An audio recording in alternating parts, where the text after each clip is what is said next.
إن الحمد لله نحمده ونستعينه ونستغفر ونعوذ بالله من شرور أنفسنا ومن سيئات أعمالنا من يهده الله فلا مضل له ومن يضلل فلا هادي له وأشهد أن لا إله إلا الله وحده لا شريك له وأشهد أن محمدا عبده ورسوله يا أيها الذين آمنوا اتقوا الله حق تقاته ولا تموتن إلا وأنتم مسلمون يا أيها الناس اتقوا ربكم الذي خلقكم من نفس واحدة وخلق منها زوجها وبث منهما رجالا كثيرا ونساء واتقوا الله الذي تساءلون به والأرحام إن الله كان عليكم رقيبا يا أيها الذين آمنوا اتقوا الله وقولوا قولا سديدا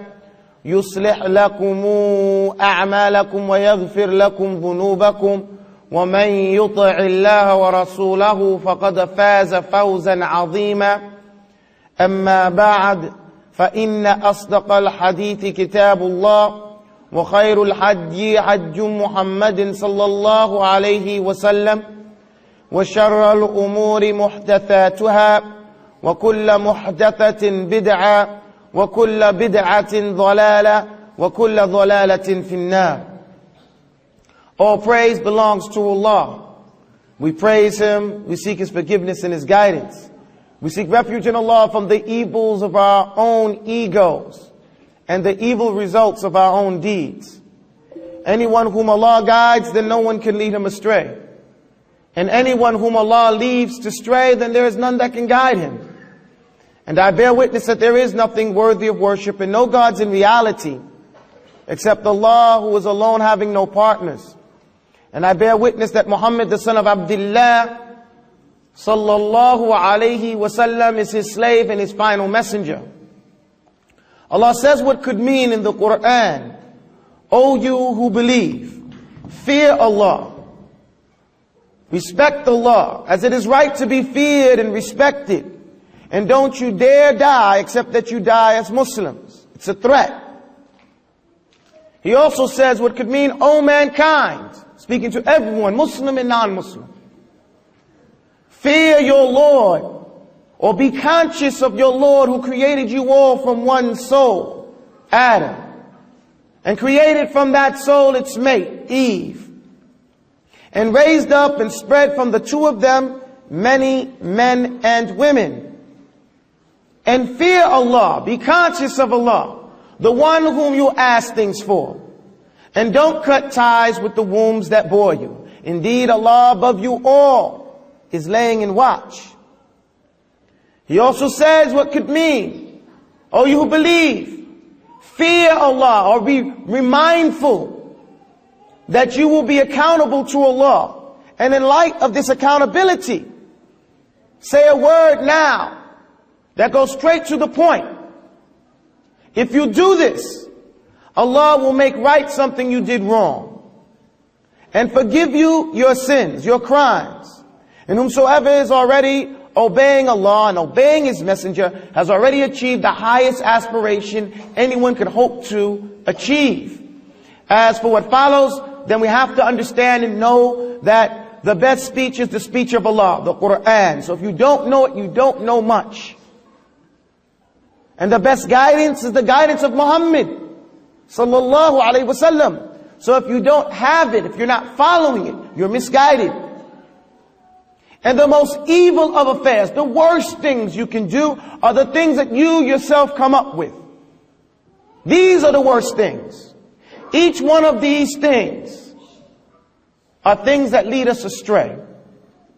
And everything that leads us astray will eventually lead us to the hellfire. We wanted to talk about the last day. That was the purpose of this lecture here. And what about the last day? Some of the signs of the last day. The last day is a very important aspect for every believer, because Allah subhanahu wa ta'ala, He says, He mentions all in the Quran, not a number of times in the Quran, those who believe in Allah wa yawmil akhir, those who believe in Allah and the last day. principle, fundamental. Why is it called the last day? Because there is no Maghrib. That's the first thing people have to understand. It's a pretty simple thing, but most people don't think about it that way. It is a never-ending day. There will not come a Maghrib. Because Maghrib does what? Sorry? I can't hear you. It ends the day, and it begins a new day. In fact, Maghrib is the beginning of a new. The night comes before the day. So that's the first thing we have to understand.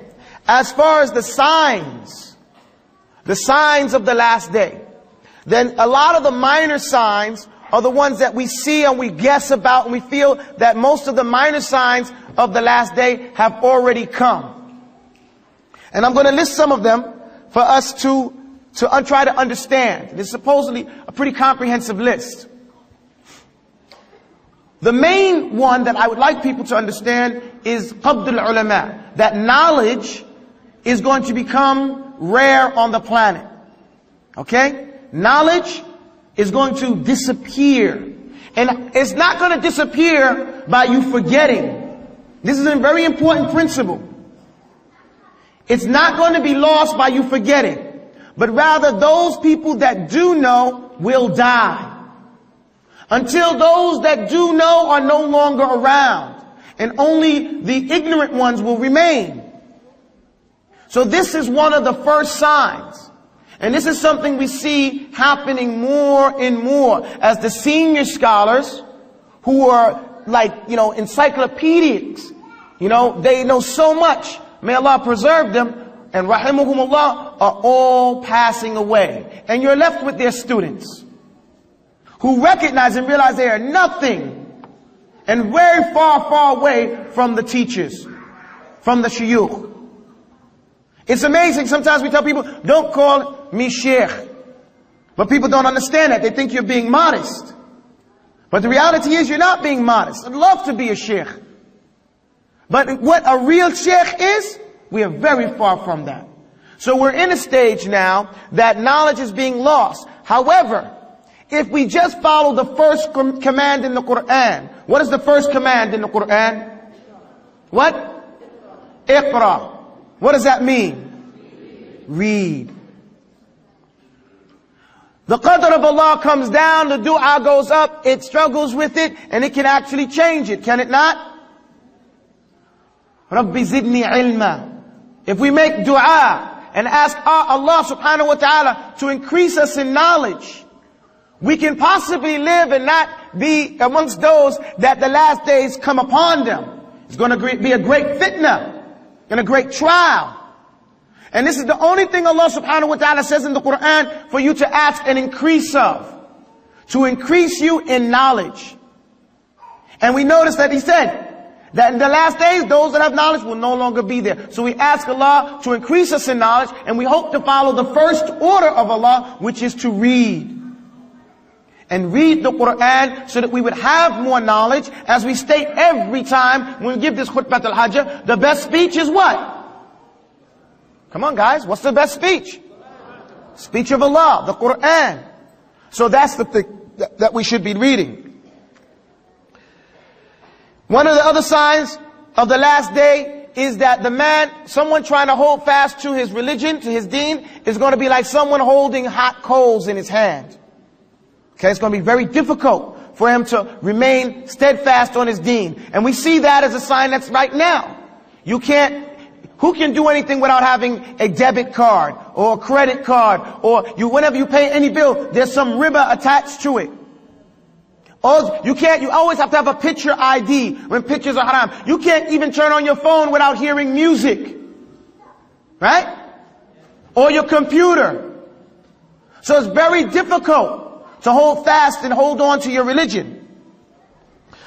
Then it goes on to tell us, many of the leaders, there will be many leaders, but very, very few trustworthy people. Do I need to say more? Bastards will increase. That means zina. There will be children from zina. And there will be lots of bastards. And we see that. We see that especially in the West. The chiefs of tribes and nations will be hypocrites, the most vile and very immoral. There will be chiefs and nobles of the markets in there, all the people in the marketplace will be sinners. There will be many police. Do we see that today? The high offices will go to the undeserving. Young boys will rule. Trade and commerce will spread very much. It will spread to such extent that a woman will help her husband in trading, in the business. I just said my wife helps me in business. So these are things, it's not uncommon. Women work nowadays. Take that out your mouth. And initially, we say this all the time. The ulama never stopped to take a chance to advise us on our manners. They used to tell us, you're in more need of lessons in good manners than you are in needs of lessons in fiqh. Always, if you get the opportunity, correct the good manners. Because if the people, when they lose their manners, that's when you see them being very, very corrupt and very ugly in their habits. Okay? So, you guys, you grown men, there's a thing called abatha, fi'lun abath, where somebody is just, touching for no reason, scratching and sticking his hair in his mouth, or taking his clothes and chewing on it. You're not child. You're not children. A child, he's tasting it. What is this? Okay. What is that? Your babies do that, right? You're not babies. You guys, if you're over 15, you're a grown man.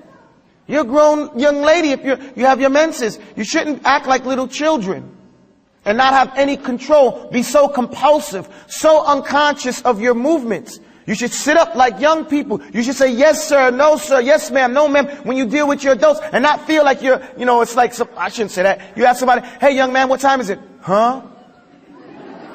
What? It's ignorant. Yeah. That's very poor mannered. It's very poor mannered. You come to listen to a lecture.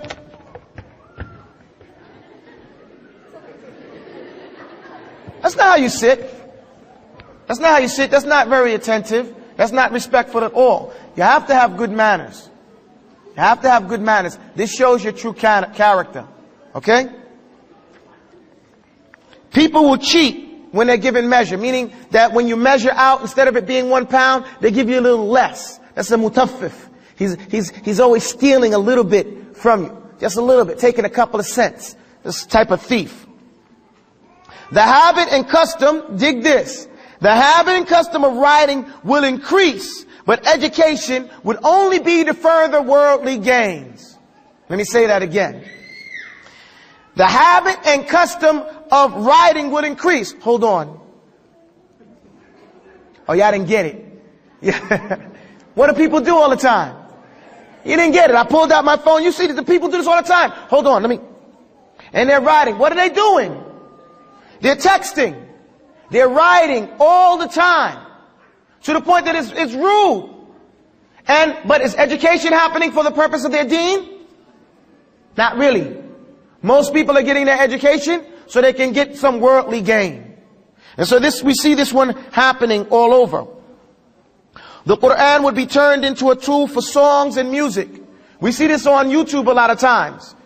Sometimes now when some of the young people, they mean good, but they want to make a movie, so they put the Quran in there and they have the guys writing. So they made the Quran like a nasheed for the mujahideen or some particular point in a commercial or infomercial or something like that. As opposed to like the dhikr. There's a way you have to do it that makes it good, and there's a way that you can do it that make it bad. And Allah knows best. There will be an abundance of those who recite the Quran in a singing way in order to show off, gain fame, and earn wealth. There will be a scarcity. There will be very few people that know fiqh. Very few fuqaha. I would dare say, if we look at this whole room right here, how many people have studied one whole book of fiqh and can explain each chapter? And as young men, young people, or especially the teenagers who swear they want their rights, how many of you know your rights or know what the law is for you in every aspect of your life? Just based on a basic fiqh book. Most people don't get past zakat before they toss the book in the corner. They do tahara or iman, tahara, salah, Sawm and Ramadan. And then when they want to make Umrah Hajj, they read a couple of things about Umrah Hajj, and then they go say, I'm going to figure it out when I get there. I'll pay the guy to guide me. Nothing else is read. The fiqh of buying or renting or any of this stuff is unknown to the normal youngster. And the older people don't review. Because it used to be the habit to learn this stuff when we were younger, so at least they were exposed to it.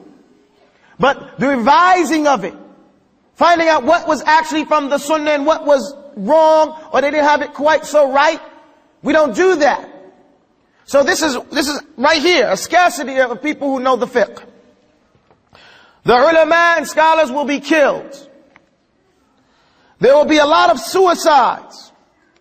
And people will prefer death to gold. One of the things that we notice in the richest societies, you have the higher amounts of suicide. Needless to say, Seattle is one of the highest places where people commit suicide. It's amazing. The latter people of this ummah will curse the former. The trustworthy will be treated as cheats, and the treacherous shall be called trustworthy. This is what we see. Strangers will meet, goodness and piety will be considered bad, and evil will be regarded as good. You know, the ma'ruf will be seen as munkar, and the munkar will be ma'ruf. This, maybe you don't understand this. If you look at the theme of any movie, right? Who watches movies here? Oh, come on, guys, don't lie. Okay? Everybody, you watch these movies, you see the movies. What's the theme in the movie? Is there a righteous man in the movie? No, the best thief is the star of the show. The best fornicator, the nakedest girl, is the co-star. Whoever, if you look at it, the theme, the killer, he's the guy you're rooting for. Right? The murderer, the thief. All this stuff, the themes of these movies have you rooting for the bad guy. And if it's a movie about something that's good, that's boring. I don't want to watch that. It's corny. It's a chick flick. That's what they call it, right? Don't front. Strangers will be treated well, but the rights of relatives will be neglected. Subhanallah. And we notice this. If you come, the people will be very nice to you. If they don't know you, assalamu alaikum akhi, like we treated Chris real nice. What's happening, Chris? Barakallah, accept Islam. Your mother, what you want, ma? Yo, Abby, come on, I'm busy. No time for them. We don't want to talk to them. We don't want to show respect for them. They always talking, don't worry about it, let's go. So we treat the stranger with all this preference and deference, but we treat our parents, our relatives, our aunts and uncles, we don't want to talk to them. And the older ones are the same way. When we get on the phone to talk to them overseas, we don't want to talk to them. They always want some money. They always want some money. They over there, they'll get over it. Hang up. They think there's a problem with the phone. They know there ain't no problem with the phone. So we have to have some more respect for because this is a sign of the last day. The wife will be obeyed, but parents will be disobeyed. The wife will be obeyed, but parents will be disobeyed. So we're talking about a lot of mama's boys here. A lot of mama's girls. And the father is out of the picture. Do we see that in American society now? Big time. If a man goes and says he wants to get just something like welfare, they don't want the man to be on the welfare. They want the wife to be on the welfare. And they put her on the front. They'll even tell her, look, if you get rid of the guy, you get more money. Don't they tell him? They tell him, look, just don't put him on there. You be the head of the household. When you put the head of household, put your name, we'll give more money. If you put him there, it's going to take a decrease. Oh, okay, but we're just going to do it like this so they just know. And then it's my money. My name's on that. Problems. These are the signs of the last day. There will be noise and a commotion in the masjids, and people will discuss worldly affairs there. Astaghfirullah, this is happening. Only those who are known will be treated with the salams. This happens in the land of the Muslims. If you come from over here in the United States, we give salams when we see, most of the time, at least in New York. If you see anybody, you say salam alaikum, salam alaikum, salam alaikum, because you don't see the Muslims so much. I don't know if they do it like that here in Seattle. But if you go overseas in the land of the Muslims, even if you're in Mecca, you walk past somebody, say salam alaikum, they say yes. You need something? Alaikum salam? Like, no, I was just saying salams. What's wrong with that guy, you know? I mean, he's saying salams. They're not used to it. They're not used to it that way. So, this is bad habit. We should give salams. Afshu salama bainakum. We should push the salams to each other. Divorce will be very common. Divorce will be very common. Do we see this? What? One of the main reasons I deal with divorce a lot, almost every other day. One of the main reasons for divorce is selfish. People are selfish. The parents are selfish. And they don't care about anything but themselves. They don't care about the family, they don't care about the children, just me. And that's one of the main reasons for divorce. You young people, divorce is supposed to be a real, serious, sacred, institution. It's half your religion for you men. Half your deen. You have to take it serious. You can't marry a girl and just don't like something about her and get rid of her. It doesn't go like that. You have to put time in. Don't take this thing lightly. The pious will keep themselves away, while the lowly and base people will abound in the limelight. We see this on the internet a lot. You'll see a lot of the knowledgeable people, they're not on the internet with these different things, and then you find that the chat rooms and these different websites where people are talking back and forth, giving all types of, it's loaded with all these different things. And if you go there, sometimes people send me a link, I go there and you see these people don't even know what they're talking about. But they're having this thing. They have not studied anything, but they're putting their comments and everything like this. This is dangerous. This is the worst trick you can do, because the shaitan, he has levels of tricks. His main trick is to get you to say, وَأَن تَقُولُوا عَلَى اللَّهِ what? مَا لَا تَعْلَمُونَ. That you say about Allah what you don't know. This is the main trick of shaitan. That you say about Allah what you do not know. This is the ultimate of shirk. Some people say, well, shirk is the worst thing. No. The worst thing in practice is that you say about Allah what you don't know. Because that's what shirk is. When you say Allah has a partner, you're saying about Allah what you don't know. When you say as part of democracy that, it's religion only deals with the religious, the ibadah, the worship, and has no place in secular affairs, then you're saying about Allah what you don't know. What's the longest ayah in the Quran? What does it deal with? What? Debt. Dain. Is a debt, according to the Western standards, is it a religious thing or is it a secular thing? It's supposedly secular, but it's the longest ayah in the Quran. So they're saying about Allah, saying that religion should stay only with the worship. They're saying about Allah what they don't know. And this is the concept, if you're not following me, the concept of separation between church and state. There is no separation between church and state in Islam. It's all dealing with Islam. The whole thing. But then the concept of modernity is that religion has its place over there. Don't bring it over here in our daily affairs. No. There are no daily affairs that don't have anything to do or everything to do with your Islam. So to say about Allah what you don't know is the biggest sin you can commit and the biggest trick of the shaitan. So you have to know about this thing. You have to know about it. People will take pride in erecting tall buildings and in competing with each other in these projects. Today I went to the Space Needle. I think that's what it was called. The Space Needle. And I believe I was told it was the first humongous tall erected Space Needle in the United States. They have one in New York as well and different places around the world. Don't we see this now? Everybody's bragging. Oh, my country has the tallest building in the world. And we were just talking about Mecca now. They have right outside the Kaaba, they have this humongous building. It's now the third largest in the world. If you think about tall buildings, all you think about is either New York or Dubai. They have these humongously tall, big buildings. Or Malaysia had one for a while that was, I think, the tallest in the world. Right? Or Indonesia, one of the Asian countries. So, sorry? It was Malaysia. Okay, jazakumullah khair, barakallahu fikum. So we see this now, skyscrapers. People putting these tall, erecting buildings in the sky.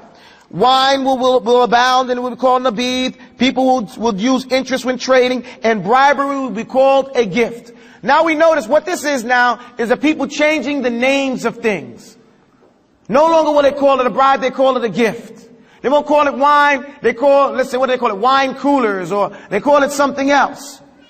You know, they change the name of things in order to trick you into utilizing it. There will be the new terminologies. Immodesty and shameless conduct will be very common. We see this now. We see this, like I said, with even the Muslims. Just the way they dress, just the way they behave. We behave very immodest sometimes. We can check ourselves with this regard.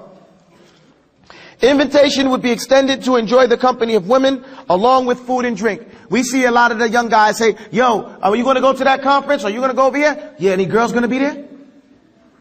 And so the girls say the same thing. Are you going to go? Honey, any guys going to be there? So they're not going for the lecture. They want to see if there's any guys there. Let's go to the bathroom. Oh, I'm outside the bathroom waiting for my friend. And so they're there just to see the guys. You think somebody's stupid? We wasn't teenagers, we didn't understand that? And we're not saying we can do it, you can't. No, we're trying to save you from yourselves. The fast one is going to get burnt out.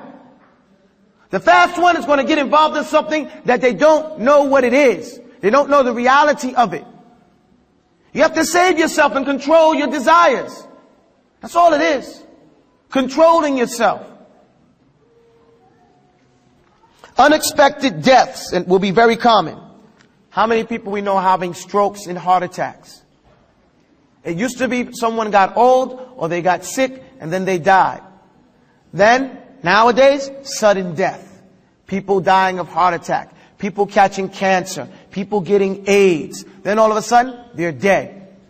And this may not be something that young people think can happen to them, but it's happening. People will ride on thick cushions to the doors of the masjids. Sometimes we don't understand these things. What do you think this is talking about? Cars. You know, that nice thick cushion we're sitting on, riding to the masjid. So this is something that is happening. We have these cars. Women will wear garments, but they will be naked. Because the dress will be thin and or tight fitting. Do we see this today? I mean, we don't even need to talk about it. The ladies will have their hair tied in buns or humps on their heads. What this means is that sometimes the ladies, they do a thing so they can show you that they got hair. Okay? They do. So they tie it. Sometimes, see, I got daughters, you know, I see this stuff that they do. You got to stop them at the door, guys. Hey, where you go? Change that thing off your head. So they put the khima on, but the hair is there. No, you know what I'm supposed to see? It's not supposed, even your headpiece is not supposed to show what your hair is like under your head, under the khimar. Even your headpiece is not supposed to show the shape of your hair. So you have to arrange it so that's not seen. And the men have to be slick and recognize when this is happening with their daughters. And not allow these on the top ponytails or buns. And tell them to take it down. Do something else. Oh, well, then you can't go. Once they hear that a couple of times, they'll be very creative. And they'll find ways of making it come where they don't show the shape of their hair. Understanding the objective here. They will wear, okay, these people will wear this in them to tempt men in themselves, okay? These people will not enter paradise, and they won't even smell the fragrance. Also, it says that the believer will be more disgraced than a slave or a slave girl. This means that, and it's not because of our little bit of numbers. What are we called today? Come on, what's the worst derogatory thing they call us nowadays or suspect us of? Terrorists. It's almost a haram word to say in America now, right? If you know, kafirs, they can say terrorist, terrorist, terrorist, terrorist, terrorist. You know? I'm making their mics go on. They're flipping on. But as soon as a Muslim say it, it's taboo. Like we can't say jihad. If you say that word,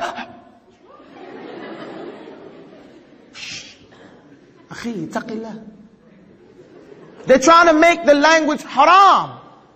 For you to even have that idea. Pretty soon they're going to start locking you up. If they ask you, say, do you think jihad is lawful in Islam? You say yes, you go to jail. That's the future. That's the future what they're going to say. Right now it's kind of like just don't say the word. Don't talk about it. Let it disappear. So this is what's going on. The Muslims are being or looked at as very disgraced, very, ugly people. It's terrorists. These are the minor signs that we can guesstimate and say are happening now. Sometimes we can't necessarily call it. Sometimes we can clearly call it. Some things are up to perspective. These are those minor ones. The near signs, those signs that no one can reject, are basically about 9 or 10. The first one being the coming of the Mahdi. When the Mahdi comes, that's clear. The emergence of the Dajjal. When the Dajjal comes, that's going to be clear too. Or maybe it won't be. Because we say, who thinks when the Mahdi comes, then we'll say, oh yeah, now we know it's close to the last day. You think that way? Huh? What if some guy stood up here and said, you know what, I am the Mahdi? Would you believe him? It's a fitna, right? How do you know to believe that this guy is the Mahdi or not? This happened before in Islam. Not too many years ago, someone thought he was the Mahdi. And he went to the Kaaba, pulled out rifles, and took over the Kaaba. Not some 100 years ago, about 25 years ago. Not that long ago.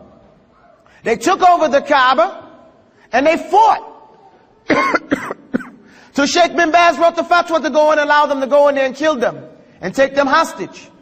And there were some famous people in there. Sheikh Muqbil himself, rahimahullah, he was one of the people that took over the masjid.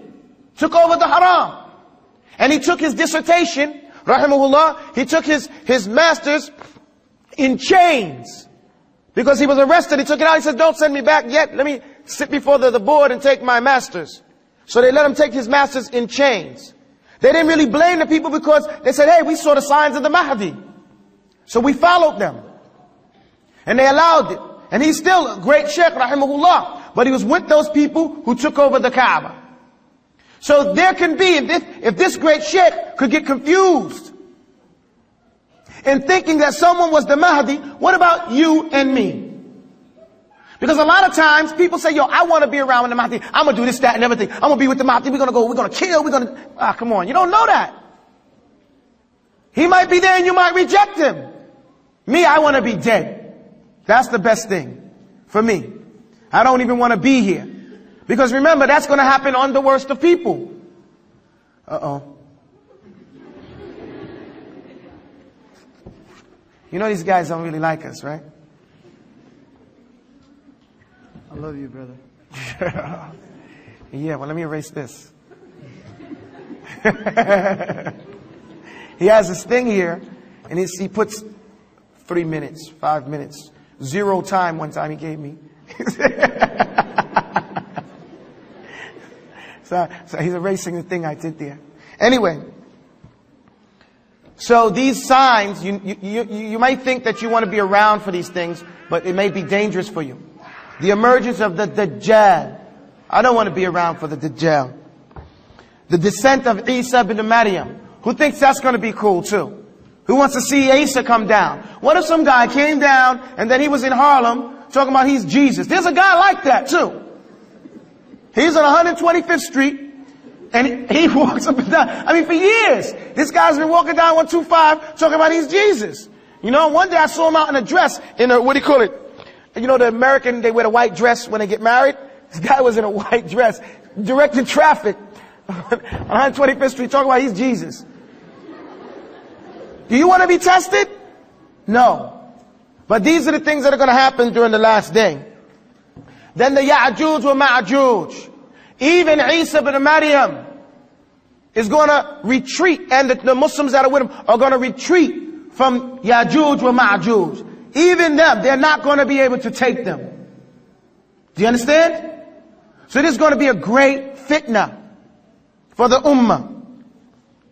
When the sun rises up in the west, when the beast, this huge beast, comes to the earth, and he arises, and a fire that will erupt. We think about a fire because, you know, the Arabs, they translate this, a fire. But you know what they're really talking about? Does anybody know when they're talking about a fire?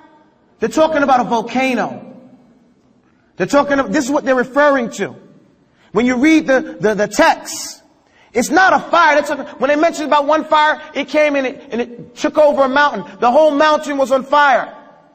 They're talking about it clouded the sun. Volcanic ash. Do you understand now? So these earthquakes are going to be coming and causing all these volcanoes to erupt. And it's going to be this great big fire, which will start in one place and continue onward. So it says it will erupt in Yamam and spread and spread and spread. These are the signs of the last day. We tell them to you. It would be beautiful to explain them in more detail. But the time doesn't allow it. A lot of you guys don't have the stomach to go through a thorough study of each one. Why are we talking about them? Why? Because one of the signs of the last day is that people are going to forget the signs of the last day. There's going to be a time where people don't even know the signs of the last day. So we don't want that to happen on our shift. You get it? We have an obligation. And our obligation is to try to empower you, for you to understand what these signs are. And for you, this is the tawassaw bil haqq. You know, this is what we want to leave back as our legacy of the reality that will follow on this planet, in this life. For us to tell you, for you to tell your children, and to let them to look for these things. And hopefully, it won't fail, and the message won't be lost on your shift. أقول قولي هذا. I've had a great time here. Alhamdulillah, it's even greater that we have a Muslim brother accept Islam. There could be no better time that we can have, because, you know, that's what it's all about. And inshallah, I'll see you guys some other time. I guess there's no time for questions, so assalamu alaikum wa rahmatullah. May Allah forgive me, and I hope you guys forgive me if I said anything that offended you, or anything that I said that was correct. That's from Allah subhanahu wa ta'ala, His tawfiq. And any mistakes I made is from me, and the slips that humans make, and from shaitan inspiring them to say things. Assalamu alaikum.